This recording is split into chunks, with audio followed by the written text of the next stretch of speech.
आज इस साधु को जला दिया गया। क्या साधु संतों जो अपना घर परिवार व्यक्ति समाज सबको छोड़कर परमात्मा की पूजा ध्यान के लिए अपना सर्व जीवन जो है लगा देते हैं, उनकी सुरक्षा करने में वो असक्षम है तो वो इस्तीफा दीजिए। 70 वर्षों में हमारे देश को कहां से कहां पहुंचा दिया। तो मैं कहना चाहूंगी पिंकी और पप्पू जी से, पिंकी और पप्पू जी बंद कीजिए अपनी वोट बैंक की राजनीति। कुछ लोग बहुत देख रही हूँ माननीय मुख्यमंत्री योगी आदित्यनाथ जी के लिए बहुत बोल रहे हैं कि इस्तीफा दीजिए, इस्तीफा दीजिए। राजस्थान सरकार से नहीं मांगेंगे इस्तीफा, मुंबई सरकार से नहीं मांगेंगे इस्तीफा। इन्हें सिर्फ यूपी दिख रहा है, बीजेपी की जहां सरकार है वहां ये देखते हैं।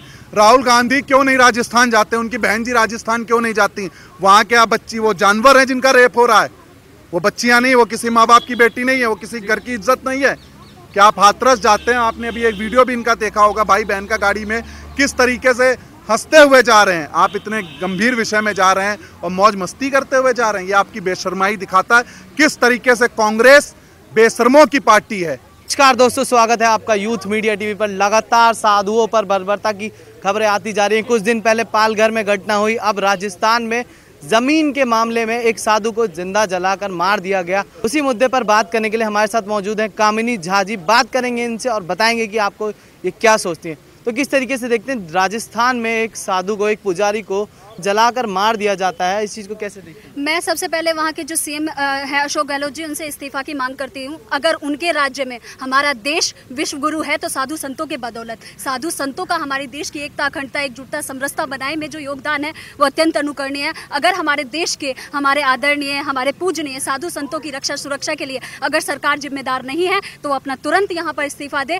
हम वहाँ पर नई तरीके से चुनाव करके और नई तरीके से एक नया विकल्प वहाँ पेश करेंगे जो साधु संतों की रक्षा के लिए। वहाँ के और आरोपी कैलाश मीणा जो कि है, उसकी अभी गिरफ्तारी हो चुकी है, लेकिन हम गिरफ्तारी मात्र से संतुष्ट नहीं है। पालघर में साधुओं की अभी भी मैं उन साधुओं को जब याद करती हूँ तो अभी भी मेरी आंखों से आंसू टपक जाते हैं। किस प्रकार से 60-60, 70-70 साल के बुजुर्ग साधु हाथ जोड़ते हुए अपनी प्राण रक्षा सुरक्षा, बगल में पुलिस वाले और उनकी नहीं, क्या वहाँ के आरोपियों से ज्यादा मतलब वहाँ जो उनके साथ पुलिस वाले थे उनसे ज्यादा ताकतवर वहाँ के आरोपी थे जो वहाँ पे पुलिस डर गई, उनके सामने उनकी हत्या हुई। क्या पुलिस प्रशासन उसके लिए नहीं है? मैं वहाँ पे पालघर के साधु संतों की टाइम में जो थे उनसे तो इस्तीफा की मांग करती हूँ। साथ में वहाँ पे राजस्थान के अशोक गहलोत जी हैं, दिन प्रतिदिन श्राद्ध भोज पे वो रोक लगाते हैं। नई नीति, नया प्राणायाम जो वर्षों से हमारी परंपरा चल रही है उनको नाश करने में दिन प्रतिदिन वो आगे करते जा रहे हैं। हमने अपनी संस्कृति को जागृत रखने के लिए वहाँ पर उनको जो है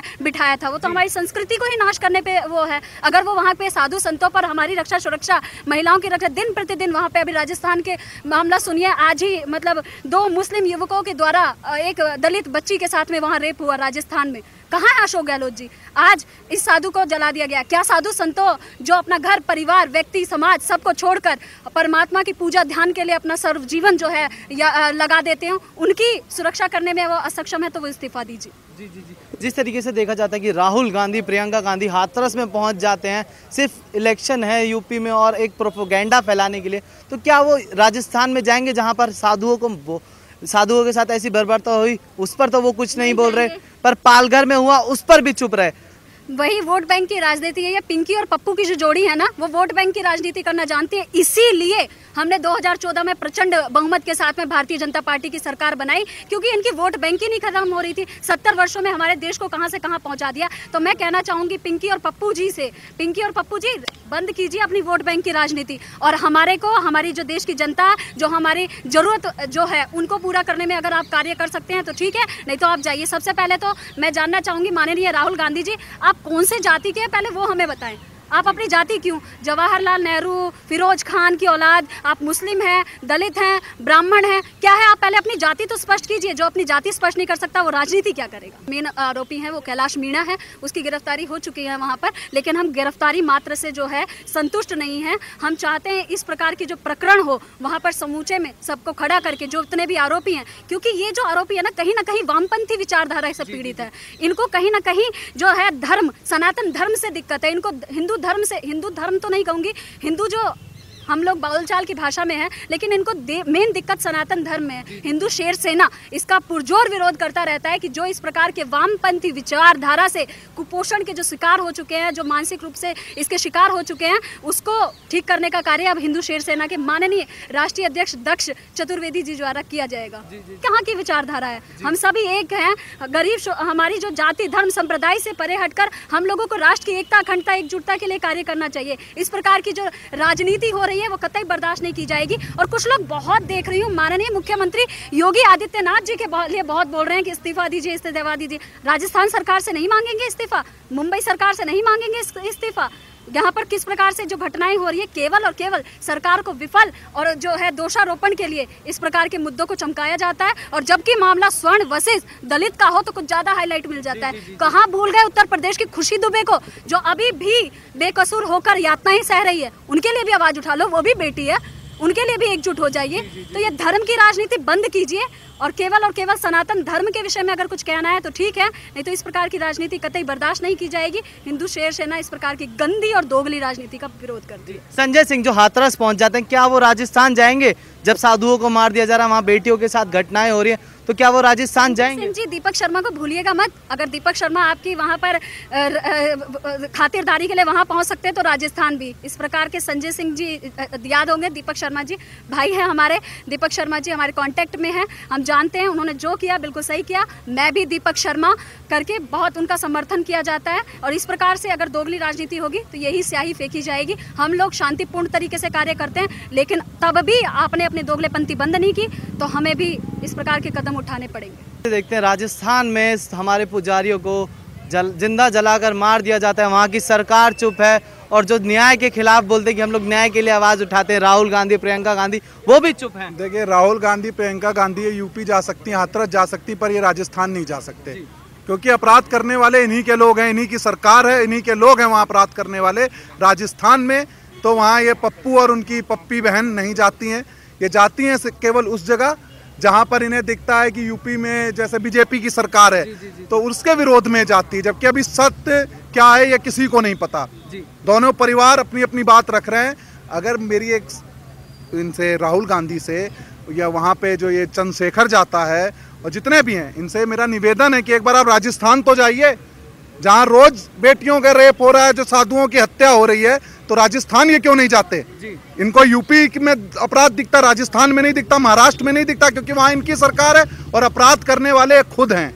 खुद इनके सरकार में बैठे हुए लोग हैं अपराध करने वाले, जो अपराधियों को संरक्षण देते हैं। इसीलिए वहां जाके बोलने की हिम्मत नहीं रखते ना राहुल गांधी, ना इनकी बहन प्रियंका गांधी। ये कांग्रेस वाले सर इतना नीचे गिर गए हैं कि अब रेप को भी छोटी बड़ी घटना कह रहे हैं। राजस्थान में रेप होता तो इनका, वहाँ के नेता का कहना है कि ये छोटी घटना है, और यूपी में होता तो बड़ी घटना हो जाती है। इस चीज को कैसे? ऐसा है ना कि अभी इनके घर में किसी के साथ ना हो, भगवान ना करे ऐसा किसी के साथ हो, मैं कभी ये नहीं कहूँगा किसी बहन के साथ ऐसा हो, पर जिस तरीके से गिद्ध की तरीके से हाथरस में जितने भी मीडिया वाले हैं, ये आज तक हो गए, जितने भी न्यूज़ चैनल हैं, NDTV हो गया, News 24 हो गया, ये किस तरीके से हाथरस में की सच्चाई को छुपा रहे हैं। और जो अपराधी हैं वहाँ, अब कौन अपराधी है ना ये आप जानते हैं ना मैं जानता हूँ। क्या पता रेप हुआ, क्या पता नहीं हुआ, ठीक है, क्या पता झूठे इल्जाम लगाए जा रहे हैं, क्या पता सच्चे इल्जाम लगाए जा रहे हैं। इसकी जांच चल रही है। अभी कोई अपराधी वहां दोषी नहीं पाया गया है कि आप हाथरस में किसी एक परिवार के बच्चों को दोषी मान लें। नहीं, दोषी हो भी सकते हैं और नहीं भी हो सकते हैं। तो इसकी अभी ये जांच का विषय, और इस पर जांच बहुत अच्छी तरीके से वहाँ के मुख्यमंत्री जी कर रहे हैं, ठीक है। नार्को टेस्ट की बात होती है तो पीड़ित परिवार क्यों मना करता है?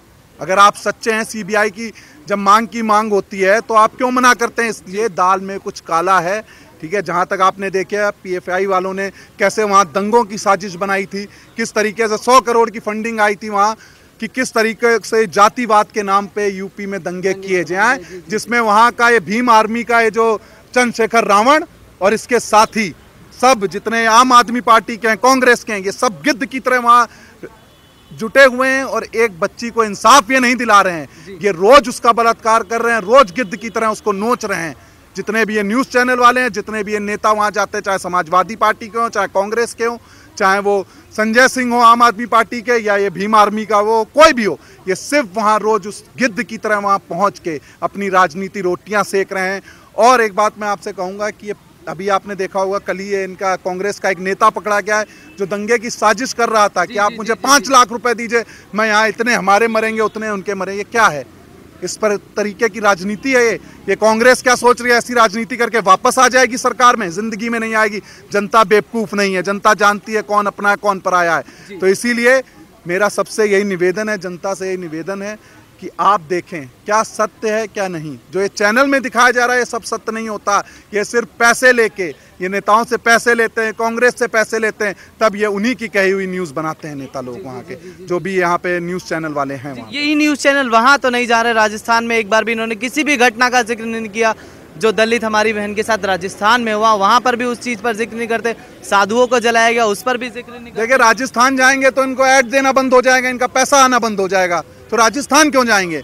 इन्हें सिर्फ यूपी दिख रहा है, बीजेपी की जहां सरकार है वहां ये देखते हैं। राहुल गांधी क्यों नहीं राजस्थान जाते? उनकी बहन जी राजस्थान क्यों नहीं जाती? वहां क्या बच्ची, वो जानवर है जिनका रेप हो रहा है? वो बच्चियां नहीं, वो किसी माँ बाप की बेटी नहीं है, वो किसी घर की इज्जत नहीं है।